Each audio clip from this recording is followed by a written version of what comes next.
Selamat pagi Bu Frita dan teman-teman sekalian. Di sini kami dari kelompok 4 ingin mempresentasikan hasil diskusi kami mengenai PKM bidang kewirausahaan. Nah, di sini kami mengusung tema mengenai usaha kingkong. Nah, sebelumnya apa sih usaha kingkong? Usaha kingkong adalah kepanjangan dari usaha keripik daun singkong. Nah, sebelum kami melanjutkan dan menjelaskan hasil diskusi kami, saya akan terlebih dahulu memperkenalkan anggota kelompok saya. Anggota kelompok saya terdiri dari saya sendiri, Clara Finanti. Saya lahir di Sri Tejo Kencono tanggal 22 Maret tahun 2000. Dan teman saya, Daniel Pasar Ibu, lahir di Malaysia tanggal 31 Maret tahun 1999. Dan anggota saya yang terakhir yaitu Magdalena Vivi Imedasari, lahir di Sabto Mulyo tanggal 22 Maret tahun 2000. Salah ya? Nah, selanjutnya saya akan mempresentasikan hasil diskusi kelompok kami. Yang pertama akan saya mulai dari bab 1. Nah, bab 1 ini terdiri dari yang pertama latar belakang, rumusan masalah, tujuan, dan manfaat. Nah, selanjutnya saya akan menjelaskan kenapa sih kami mengusung proposal ini dengan tema usaha keripik singkong atau disingkat dengan kingkong. Pasti ada latar belakangnya.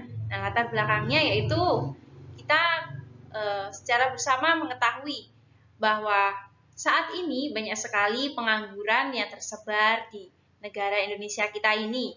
Nah, salah satunya adalah di Kota Lampung, yaitu kota daerah kami. Nah, di sini padahal kita ketahui bersama bahwa di sana itu banyak sekali lahan-lahan yang ditanami seperti tanaman singkong, tetapi mereka tidak bisa mengolahnya. Para petani tidak bisa mengolahnya karena mereka berpikir yang bisa dimanfaatkan hanyalah daging singkongnya. Padahal daun singkong itu juga bisa dimanfaatkan dan bisa menghasilkan uang. Nah, di sini kami sebagai mahasiswa, kami memiliki suatu rencana atau suatu ide, yaitu tentang peluang keripik daun singkong. Nah, peluang keripik daun singkong ini bisa menjadi alternatif peluang usaha untuk masyarakat Lampung. Nah, peluang usaha keripik singkong ini tidak hanya bisa digeluti oleh masyarakat saja, namun mahasiswa pun juga mampu menjadi agen dari usaha tersebut, serta menjadi mentor dalam usaha keripik daun singkong untuk masyarakat Lampung tersebut. Nah, melihat latar belakang yang barusan saja saya bacakan, maka mahasiswa STKIP Widya Yuwana sangat merekomendasikan kingkong atau keripik daun singkong sebagai usaha kreatif mahasiswa STKIP Widya Yuwana. Nah, setelah kita mendengarkan latar belakang dari proposal dari kelompok kami, selanjutnya kita akan mengetahui apa sih rumusan masalah dari proposal kelompok kami. Nah, selanjutnya yaitu mengenai rumusan masalah. Rumusan masalah dari proposal yang kami buat, yang pertama-tama, bagaimana pengelolaan daun singkong menjadi keripik daun singkong yang nikmat dan menyehatkan? Yang selanjutnya, bagaimana keripik daun singkong menjadi peluang usaha bagi mahasiswa? Nah, itu tadi rumusan masalah dari proposal kami. Nah, setelah kita mendengarkan apa sih latar belakang, rumusan masalah, dan sekarang yaitu tujuan dari proposal kelompok kami. Adapun tujuan yang diharapkan dalam usaha ini adalah terciptanya sebuah produk cemilan kingkong atau keripik daun singkong yang dapat dimanfaatkan secara maksimal dengan inovasi-inovasi baru baik dari segi rasa maupun pengemasannya, sehingga menjadi peluang usaha bagi mahasiswa STKIP Widya Yuwana Madiun dan mampu meningkatkan nilai ekonomisnya serta tentunya produk yang sangat menyehatkan. Baik, selanjutnya akan dilanjutkan oleh teman saya Vivi. Baik, saya akan melanjutkan pada bagian bab 2 mengenai gambaran umum rencana usaha. Dalam gambaran umum rencana usaha ini terdapat 4 poin, yakni yang pertama analisis lingkungan, lalu yang kedua analisis SWOT, yang ketiga analisis pemasaran, dan yang keempat analisis ekonomi usaha. Analisis lingkungan. Indonesia merupakan negara yang kaya dengan aneka ragam hasil pertanian. Tidak hanya itu, beberapa hasil pertanian tersebut mempunyai potensi untuk diekspor ke luar negeri. Salah satu di antaranya adalah singkong. Namun, ternyata tidak semua orang yang bisa mengolahnya, sehingga bisa menjadi panganan yang bernilai jual dan tentunya juga menjadi peluang bisnis bagi siapapun. Salah satu olahan yang dapat menjadi peluang bisnis adalah usaha keripik daun singkong, dengan kemasan yang unik dan tentunya dengan harga yang terjangkau. Analisis SWOT. Analisis SWOT memiliki 4 poin, yakni yang pertama strength atau kekuatan, yang kedua weakness atau kelemahan, dan yang ketiga opportunity atau peluang, lalu yang terakhir threat atau ancaman. Dalam strength atau kekuatan, ada beberapa poin yang dapat dijelaskan. Yang pertama, bisnis pengolahan dan pemasaran keripik daun singkong mudah untuk dijalankan. Yang kedua, bahan baku yang melimpah dan mudah untuk didapatkan. Yang ketiga, dapat bertahan lama. Yang keempat, mempunyai merek. Yang kelima, konsumen yang menjanjikan. Dan yang keenam adalah harganya terjangkau untuk semua kalangan.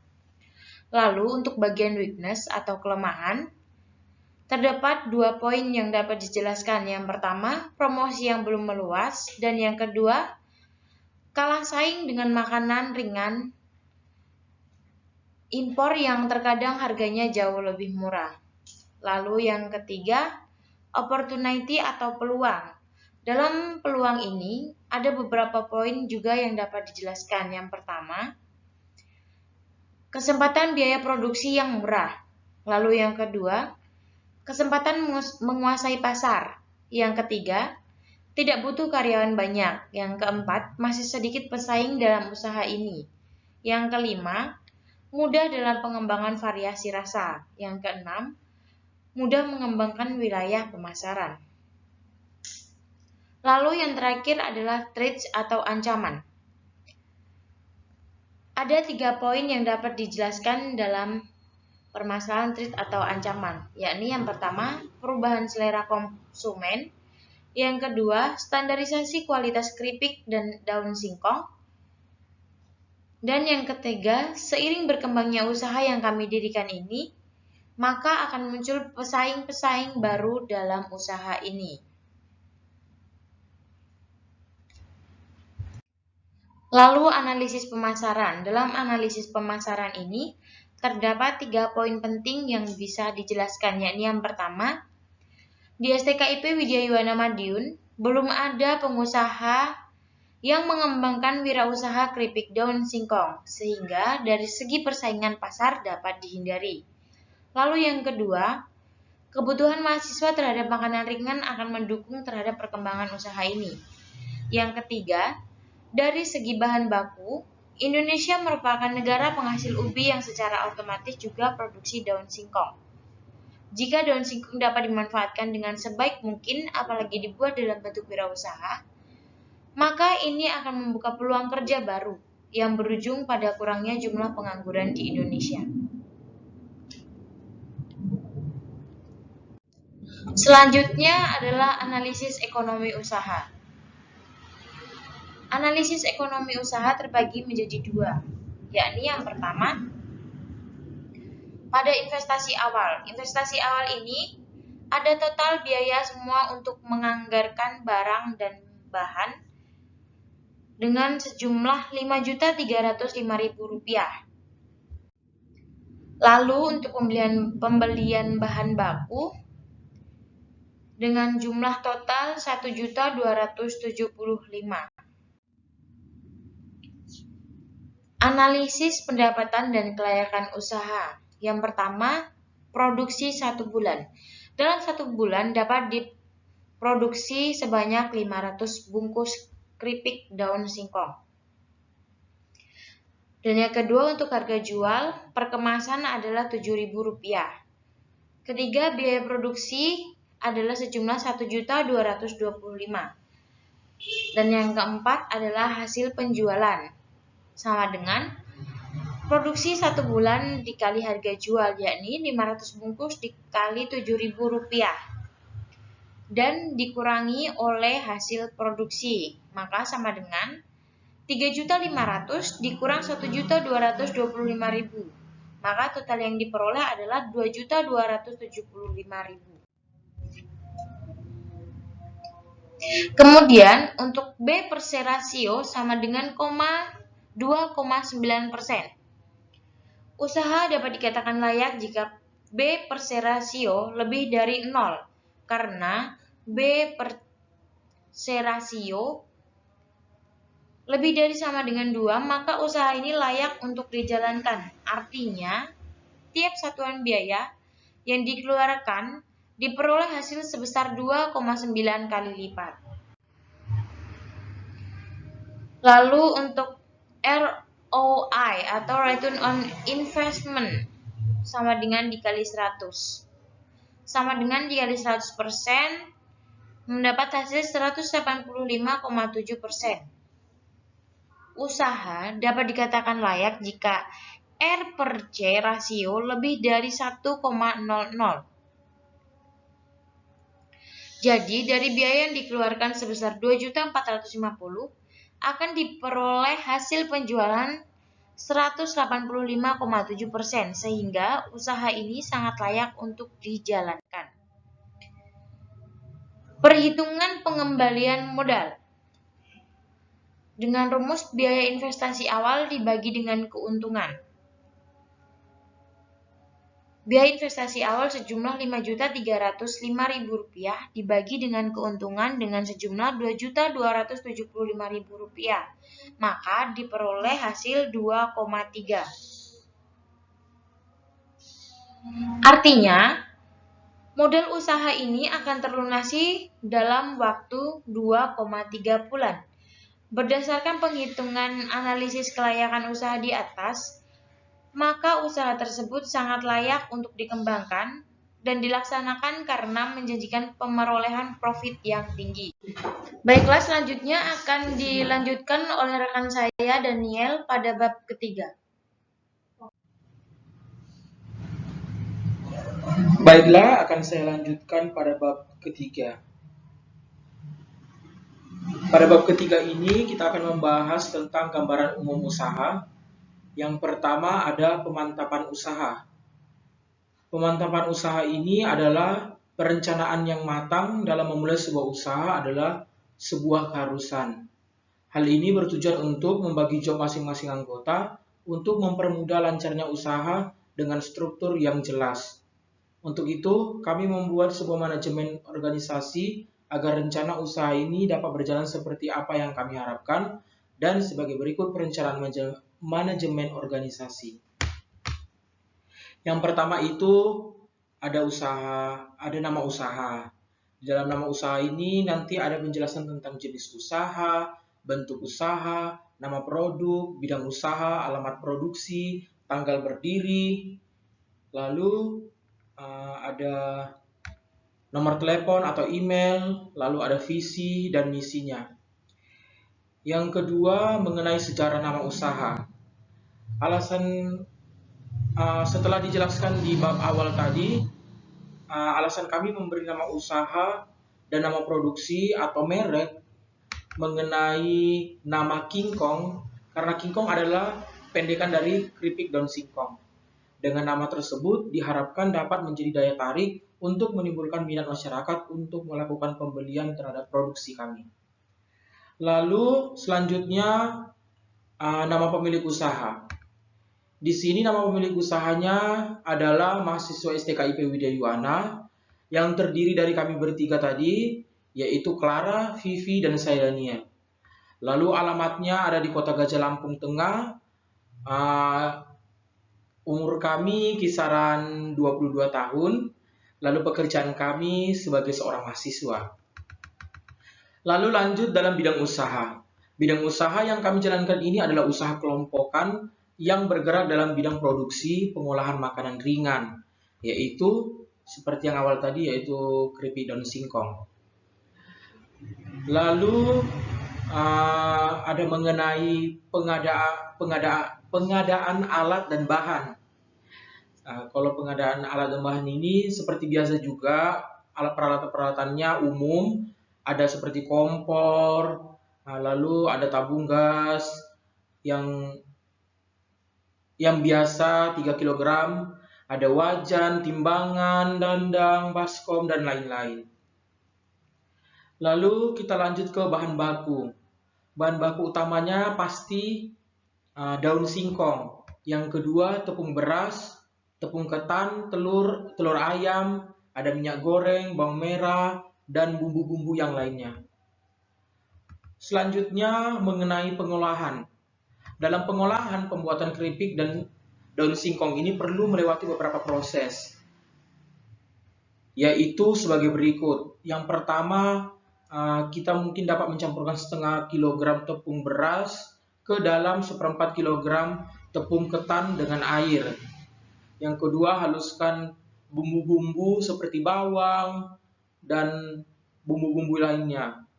Yang ketiga, kita pisahkan daun singkong dari tangkainya, lalu kita cuci hingga bersih. Yang keempat, kita dapat memanaskan minyak goreng tentunya, dan memasukkan daun singkong ke dalam adonan satu persatu yang telah ditepungi tadi. Lalu yang kelima, goreng ke dalam minyak panas sampai kecoklatan.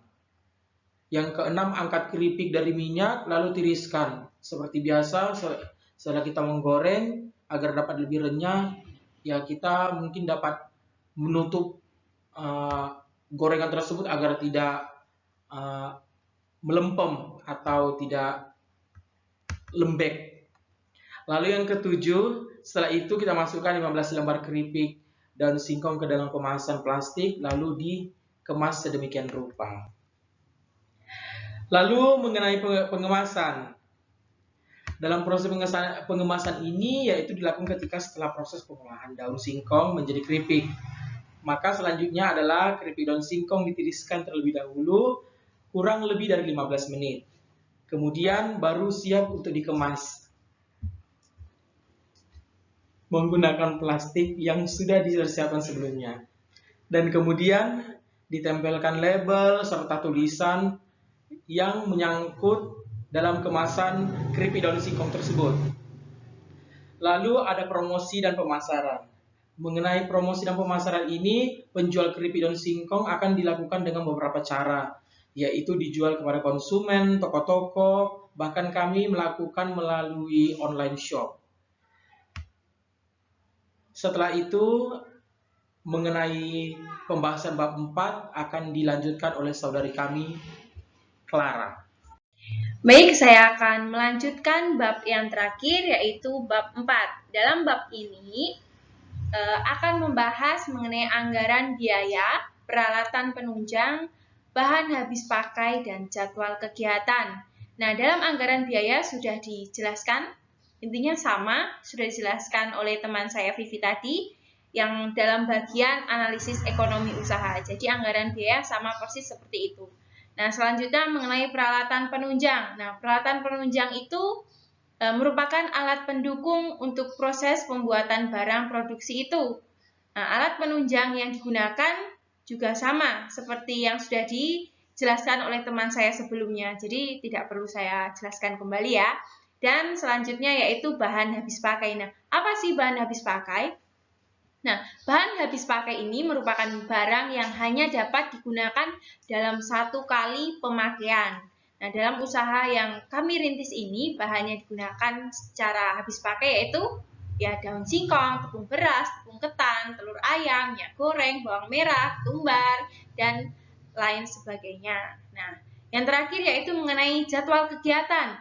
Nah, dalam proposal kami ini juga telah merencanakan jadwal kegiatan. Jadi jadwal kegiatan itu dari hari Senin, Selasa, Rabu, Kamis, Jumat, Sabtu, Minggu itu ada jam-jam tertentu yang istilahnya jam 8 itu ada masuk kerja, jam 8 sampai jam 8.15 itu briefing, jam 8.15 sampai jam 11.59 itu bekerja, jam 12 sampai jam 1 itu insoma, lalu dilanjutkan lagi bekerja, setelah itu ketika jam 3 pulang kerja. Nah, jadi setiap hari Senin, Selasa, Rabu, Kamis, dan Sabtu itu jadwalnya sama. Tetapi khusus Jumat itu pulangnya agak lebih awal karena hari Jumat kan istilahnya bagi yang berumat Islam mereka berjumatan. Jadi agak pulangnya lebih awal. Jadi seperti itu. Dan khusus hari Minggu itu merupakan hari libur. Jadi seperti itu.